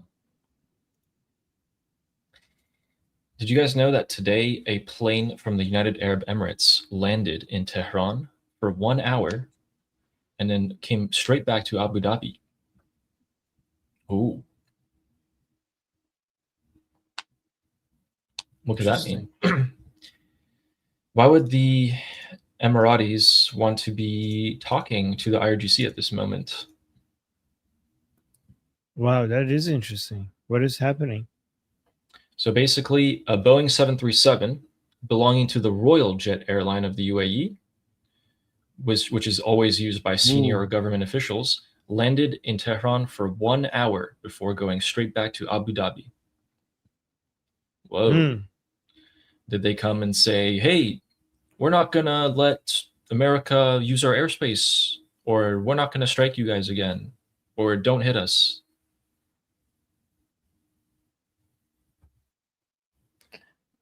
Interesting. Do you think that the Emiratis are trying to give up on being hostile to the Islamic Republic and they're trying to arrange a deal like the Saudi Arabia has now with the Islamic Republic? I don't know how competent these leaders are in the Persian Gulf Arab countries, but if I was them, I would know that the Islamic Republic's time has come to an end and that they will eventually fall. So what I would do is I would go to the IRGC, I would straight up lie to their face and say, look, man, the US, they kind of bullied us. We're not going to let them use our airspace anymore. We'll do whatever you want, okay? Just don't hit us. But when the final strikes come, and the final strikes will be devastating, right? It's going to be like just finishing the IRGC off completely. I'm going to join in. I'm going to join in. That's what I would do. Because it's just words. I mean, I could just tell the IRGC, like, hey, I'm not going to do anything.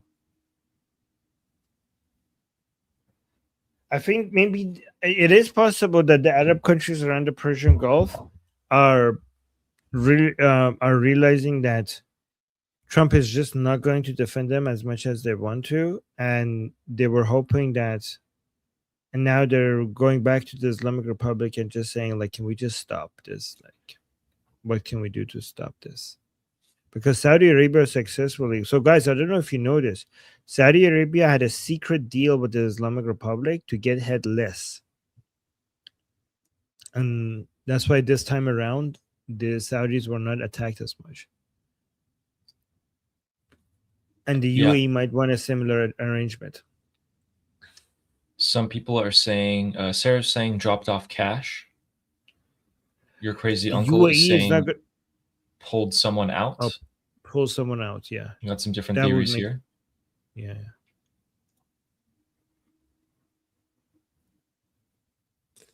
Yeah, pulling someone out, maybe that makes more sense, actually. That's a good solution. Because dropping cash to who? We had a question that I think we should answer again, because a lot of people are asking is, did they ever confirm Vahidi is dead? No. That has not been confirmed. He's not dead. Oh, but you know what? Speaking along the lines of that, I wanted to talk about this. Okay, so Iran International posted last night something really, really interesting. So if you're Iranian, listen up. Iran International said that after Israel struck the IRGC targets, contact with Mojtaba Khamenei was lost. Yeah. Which, could be perfectly normal, just hiding, no communication going on.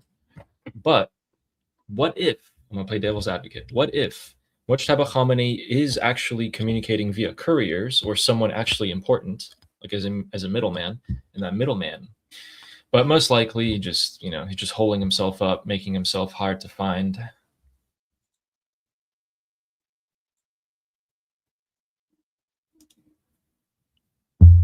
There was reports that the intelligence head of the IRGC was killed last night, Khatib. That guy died back in March.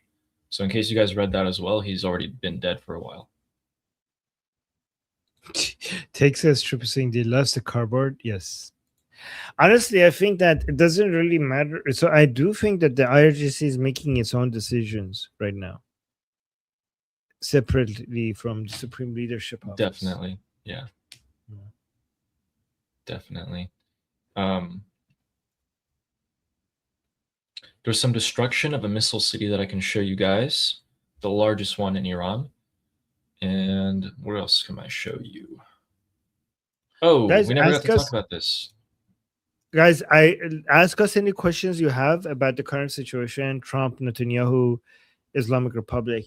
I do want to respond more to the chat. So I'll keep an eye from now more on any questions, and I will start them if I see any questions. Armin, I don't think we talked about this together, but I don't know if you talked about it at all at any point. It's basically how the US Treasury is considering using some of the frozen assets that the regime has to rebuild the Gulf countries wherever they got hit. Did you hear about that? Ooh, no, I did not. Yeah, okay. So Scott Bessent is considering this, guys, He ordered the assessment of reconstruction costs. He's basically talking with the Persian Gulf Arab countries, and he's seeing how much damage did they take from the regime. And he's saying we might use the regime's frozen assets to pay for it. So what this does, here's what this does. Armin, wouldn't the regime supporters be like, wait, so you're telling us that we're hitting our neighbors, Bahrain and Kuwait, and then we have to pay for it? That's what's happening, right? If this actually happens, that's what's going to happen. The regime supporters are going to be like, what do you mean we're hitting Bahrain and Kuwait, and then we have to pay for it? I mean, they wouldn't be paying for it. It's the Iranian people who have been paying for it. But that's what they'll think. Yeah. Yes. And this So is we'll see if that horrible. Like, happens. this is the Iranian people's wealth. Yeah. It doesn't belong to the Islamic Republic. They should hold the tankers and just give it back to the Iranian people. And honestly, these Arab countries, they shouldn't get paid anything because they're responsible for the Islamic Republic they helped the Islamic Republic get to this position. And they're only acting against the Islamic Republic right now because they're being targeted as well. But for example, UAE has a lot of us are celebrating UAE like, oh, UAE, great job being so aggressive against the Islamic Republic. But look at what the UAE did. The UAE used this financial institution for so many years, to help the Islamic Republic get around find loopholes around the sanctions. A lot of the drones and missiles that came at UAE was funded using the financial vehicles that the UAE provided to the Islamic Republic. And now they're like, oh, give us damages. Like, you brought this upon yourself, and you tolerated, you more than tolerated a terrorist regime. You helped them, you work with them. And now that oil shouldn't go towards you. That oil should go towards the Iranian people. Yeah. I hope, knowing Scott Bessent, I don't think that's going to happen. Also, a member of the Islamic Republic Parliament of National Security said that it is a fact that we do not have a ceasefire with America. In fact, we are engaged in halting the confrontations. The Americans have failed to achieve the goal that they had set for the war on the battlefield, and now they have turned to a maritime blockade. Ooh, is the blockade hurting you? Ooh. Ouch. Ouchie. Ouch. Ouchie, ouchie. And then I know you asked about, real quick, right before we go to the super chats, I know you asked about the funeral of Ali Khamenei. So here it is. So Khamenei's funeral will be held towards the end of the current Iranian calendar month, which is ending on June 21st. So we got 2.5 weeks left. Said Tehran municipality's deputy for social and cultural affairs. There we go. I can't wait for the juicy drama Who's that going to is going show to come up? out of them. Who's not going to show up? We're going to show. And InServer said something a little annoying, so I want to address that. InServer said to someone else, well, you missed it. Ali said the deal will lead to regime change, Lamau, because regime supporters will be upset. Someone asked me a question saying, how will Trump finish it with a deal? And I answered that question. And I was saying, if a deal happens, and if the deal means uranium coming out or the Strait of Hormuz being open or something huge concession being made, the regime supporters are going to lose their support for the regime, start turning on each other and fragmenting, which makes it easier for us, the Iranian people, to finish the job. If they're more united, it's harder for us to finish the job. It's everything that we predicted about how much the Islamic Republic fears internal division and considers that to be their greatest weakness has become true over the past 5 years. So I don't know how you expect the Islamic Republic to survive if not only the anti-regime people don't support it, if the pro-regime people also don't support the Islamic Republic. I don't know. Even if you're a dictator, even if you're a tyranny, you still need some base of some support to be able to continue.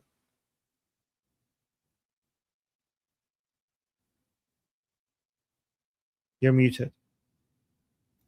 Also, guys, you might not be watching a lot of other analysts from the US talk about this, but we do. And they are just not as good. They just do not know as much as we do. They do not understand the level that we understand. This might sound like an echo chamber. And if you guys only watch us, you might, think that like, okay, well, they're just repeating the same things over and over again. But we're not saying a lot of the same things a lot of other people are saying. A lot of other people are just saying what they think from just an American perspective or just an Israeli perspective or just this and that. And we take everything into consideration. And with all of that, we give you guys our opinions. Somebody had a really good suggestion. We should look at this. So I'm saying do a poll on what Trump should be doing. That's a good poll to have. We could say, the option should be like do military operations now, continue with the ceasefire, and let the blockade do its job, right? What are the other options? We'll go through the super chats and then do the poll and then answer the other questions that people ask in the chat. But what are the other options? Military operations now. You could let Israel finish the job, or you could keep pursuing just the deal. What should President Trump be doing? And then with the Islamic Republic. Let me answer a couple more people. So InServer is saying, so we're walking back to needing foreign support to revolt. You said that this is a prerequisite for revolution. I've never said that in my life. I've said from the beginning that the Iranian people are going to finish the job with or without support from the United States, but the United States and Israel helping will make it a lot easier. We don't need them. We've been alone this entire time. We've gotten help, which I'm super grateful for the past 4 months. And I'm really grateful for that. But we've been alone for 47 years. We were always going to have to do this on our own. And if you're asking, you saw what happened in January, do you have any other solution? You know just as well as I do. We're saying the same, me and you are saying and wanting the same thing. I know what happened in January. I know that we have no other option. We've tried everything we can. Coming out in the streets and being massacred like that, yeah, I saw that. That's why we need help to get rid of those people. If we don't get help to get rid of those people, the Iranian people are not only going to suffer from economic shortages for the next few years, but be slaughtered in continuation. So without help, that's our future. and we're still going to have to do it alone. That's why I want help. I want help. I don't say that we need it to succeed. We can do it, but we want it. Anyway, enough of that. Oh, this is a funny one. Susanna, which, thank you, bless your heart, was saying, do either of you know Secular Jihadist?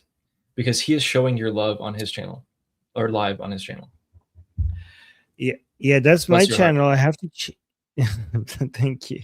I need to rename that channel to something liberty politics related. Yes, but thank you for reporting that to us. It's good that you're seeing it, so it shows that it's getting somewhere. Yeah. Let's see how many people are watching there. But thank you so much for looking at. Is anybody? Oh yeah, 25 people are watching over there. That's fantastic.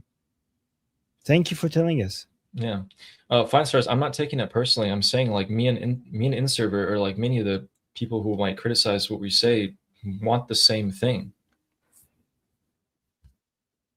We're still on the same side. Just because we have disagreements over the method doesn't mean that like we have to fight over it. So Ali, we should do the poll, and Let's then do after the poll, let's respond to the super chats and maybe some of the questions. Okay. Oh yeah. Don't, guys, let me know in the chat if this is a good poll. I said, what should President Trump be doing with the Islamic Republic now? So option one, go back to war now. Option two, continue the ceasefire and the blockade. Option three, do a surrender deal.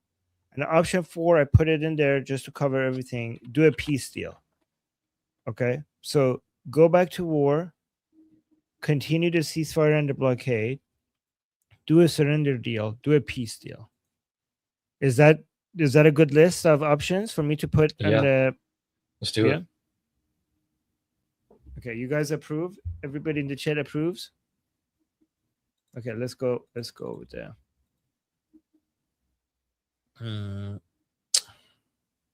Widgets, new poll. I'm actually very curious to see what people think. And guys, we could only add 4 options. That's why if you're giving me a suggestions for option 5, I cannot add option 5. Oh wait, guys, don't vote yet. I haven't added the poll yet. And by the way, I'm happy to say that apparently StreamYard has made it so that you can't vote twice. It's not going to count. So it knows which user voted. So it's not working. If you want to, it's not going to work if you vote multiple times. All right. So start. Go ahead. Hey, no fives, Blush Interloper.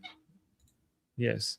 So here is the question. What should President Trump be doing with the Islamic Republic now? So put a 1 in the chat for go back to war now. And put a 2 in the chat for saying continue the ceasefire and the blockade. Well, it's not showing the rest of it, but the blockade. Do option number 3 is do a surrender deal. And option number 4 is do a peace deal.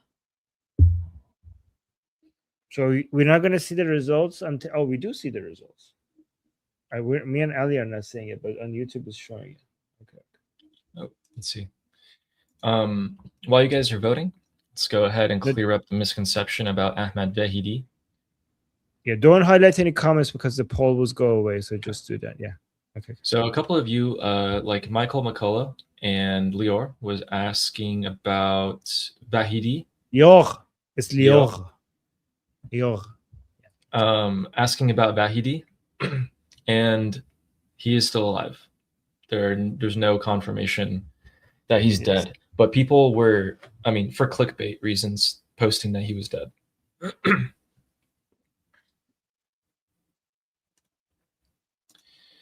And okay, I've been scouring. I'm just like, I have my eyes glued to see, because Trump had his tele rally and he made that statement. And so far, like Channel 12 of Israel is saying the same thing. A couple other people are saying the same thing. But I want the clip. I want to see him say it. I want him to see him say that we will have total victory in 2 weeks over Iran. I want to see him say it. But what about the whole thing of don't take Trump seriously, but not literally? So he could, like, you might think like, oh, he said that, but it could not mean much, because if we're not taking him, because he could basically come out and say we've already won total, like, we had total victory, but back in, I don't know, July 2025 with Operation Midnight Hammer. So he could say that. I'm hoping a little bit here, but also, hey, President Trump, haven't you said that we've already achieved victory like 50 times? So is it different? Are you talking about something different this time? And usually when he says a week or two, or a few days, the weekend, we'll have a deal, but he hasn't said complete victory. So, yeah. Somebody's saying poll not on YouTube. Guys, the poll is, you have to just put a 1. So the options are, so the question is, what should President Trump be doing with the Islamic Republic now? If you just put a 1 in the chat, it will count your vote as go back to war now. If you put a 2 in the chat, you can see it on the screen. If you put a 2 in the chat, it will count your vote as continue the ceasefire and the blockade. If you put a 3 in the chat, it says it will count as do a surrender deal. And if you put a 4 in the chat, it will say do a peace deal. There you go. Okay, I think most people voted already. Oh, no, we got more votes coming in. Sure. Wait, anyone watching on YouTube, did our screen just get minimized? No, we're good. Okay. It's just a glitch on my end. Yeah. Cool. Okay. Oh. So let me stop I think we're good. We stopped the poll. Okay, guys, no more voting. We're stopping it. Okay. So look at this. What do you think, Ali? Look at the results. So what should President Trump? So 73%, a vast majority of you, want President Trump to go back to war now. 22%. Wow, 0 people voted for a peace deal. That's good to know that our chat is like, really, like, there's nobody in our chat that wants that. Okay, like, guys, I'm looking at, like, nobody voted for that. So surrender deal, only 5% want a surrender deal. So this whole idea of, like, oh, President Trump is working with surrender deal, a lot of you, like, only 5% of you are for that. Interesting.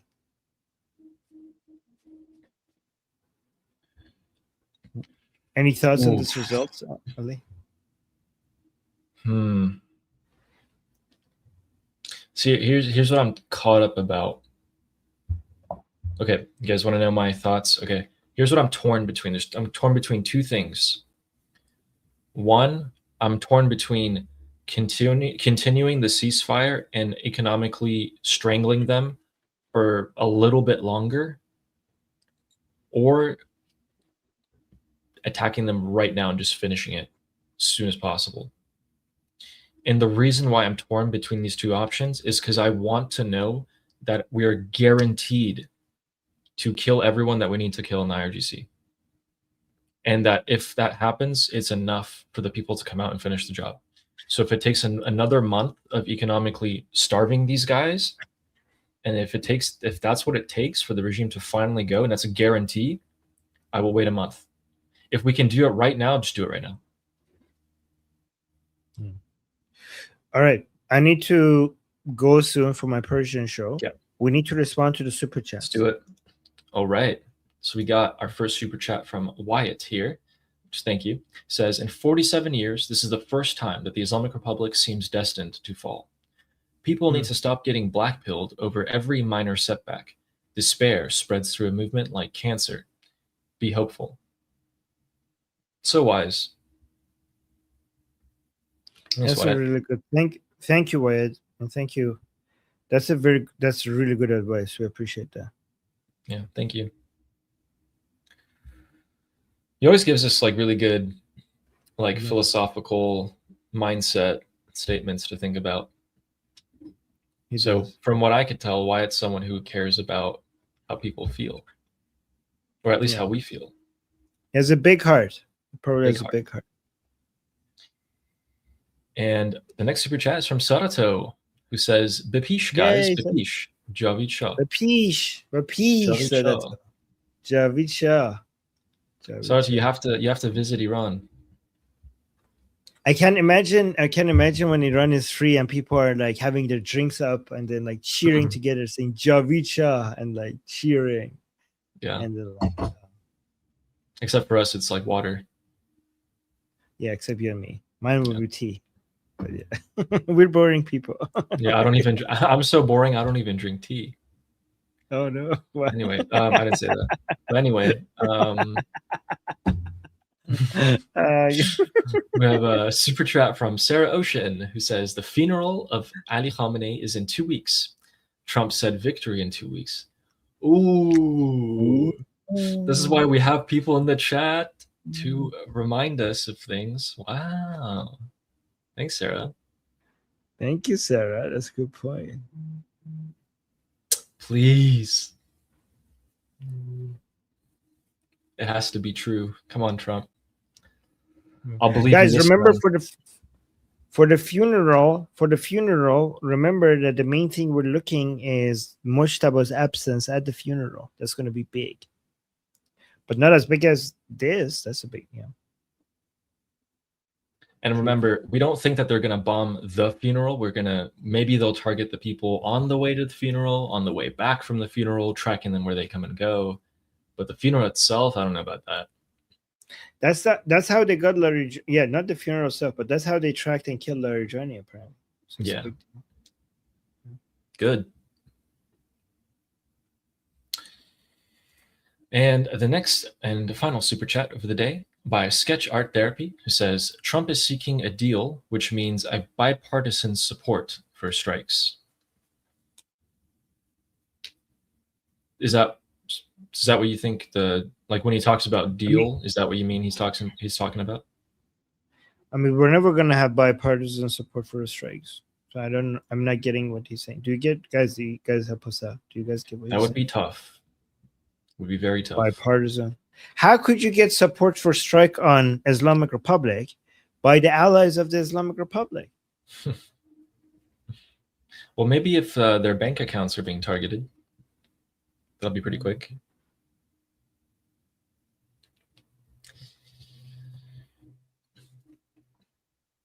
Oh, and we had a last question. So we did all the super chats, right? We responded to all of them.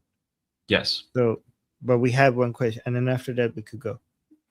So, yeah, look at this. Ali, you respond to this first. I'm actually interested. Probably start tearing down the graves. Read it first. Oh, sorry. Hopi Edits is saying, what do you guys think are the first thing that Iranians will do once they're free?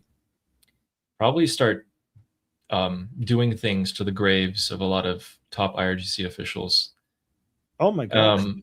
But people like me though.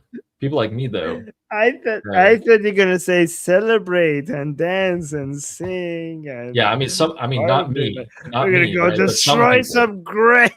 I gotta dig out the bones of our murderer. Like, oh my god! Ali, you're a scary person. Like, I did not see that coming. I wouldn't do that, guys, but I'm just saying some people might. I wouldn't do that. Behind that calm face, it's like a psychopath in hiding. Like, Ali, you scare me sometimes. Anyway, it's not me. I wouldn't. I wouldn't. No. Anyway,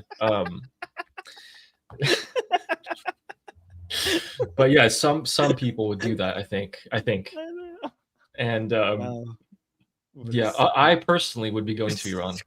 I think a lot of Iranians are going to be going to Iran, but there's going to be a lot of parties everywhere. Like every family is going to hold so many parties, and celebrate for like weeks, and then we'll have like the anniversary. We can have like a month anniversary, 6 months, like a year. But no, I would never wear all black and at like 2 a.m. show up at a graveyard and no. I'm still dealing with the shock of you, the first of that. My God. My God. You know, like thinking about it, like I was like, well, Iran is free. I'm thinking like people coming out, music, dancing, celebration, drinking, partying, and everything. Like we're gonna dance like all the 47 years of chain. We have to dance for all the times that we missed, that we didn't get to party and dance like this for the past 47 years. Like, we're gonna go to their graves and we're gonna dig out their bones and we're gonna like, oh my God. We're gonna drink from their skulls. Oh my God. Ain't gonna go. Oh my God. Anyway. Okay. Yeah, no, I would be celebrating. Ali wouldn't do that, but that's just the first thing that came to his mind. I was just thinking, like, you know, some people. I'm just throwing out ideas because I'm just like, I'm not saying we should do that. That's just like thinking. Right. You know, people might buy a lot of toilet paper. Might find some of the Basiji family members' houses. Oh, okay. We went from we guys. It's much like, nicer. We escalated, right? and we de-escalated really quickly. We went from drinking from their skulls to just throwing toilet paper at their houses. Oh my God!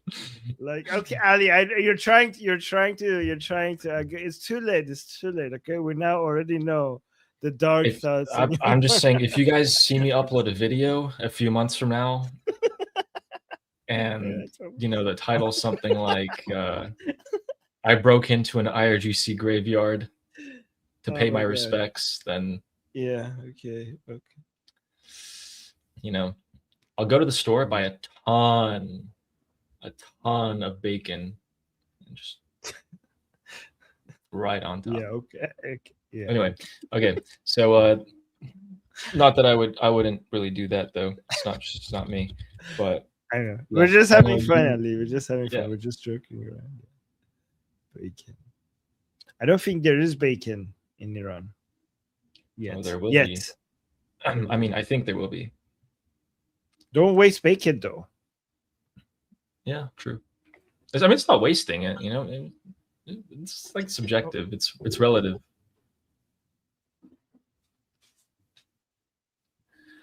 But yeah, looks like we kept you here for a few minutes longer, and you have your Persian Persian show soon.